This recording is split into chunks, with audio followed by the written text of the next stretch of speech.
There are so many different things that send your nervous system into fight or flight.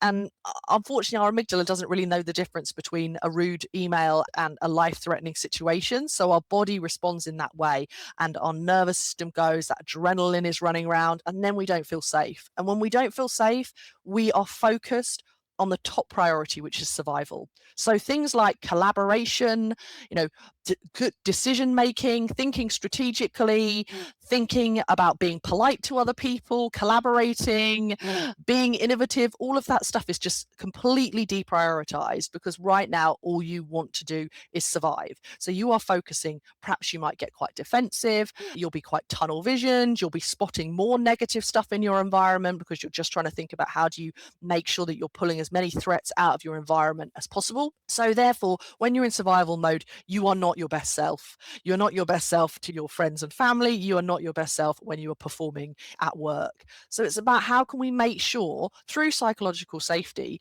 that we are making sure that people in our teams are not in survival mode, that they are able to move back down into rest and digest rather than fight or flight. Because fight or flight is a really important part of our biology, and it's important that we are able to do that to respond to threats. But a lot of the time we get stuck there, and it's meant to be an acute, short period of time where we move into fight or flight, deal with the threat, and then move back. But when we are being triggered all over the place, we often stay in fight or flight, and that really impacts our ability to do our work, perform sustainably, work in terms of high performance as a team.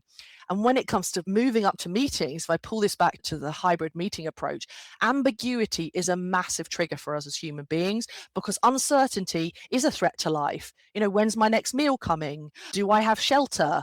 What if I turn up to something and I'm embarrassed? Because embarrassment or other people judging you, we are tribal creatures, and the idea that we might be judged or shunned is really scary for us as human beings, because if we're shunned from a tribe, we're less likely to be able to survive. We are tribal, collaborative creatures. So ambiguity, that equals a lack of safety to us.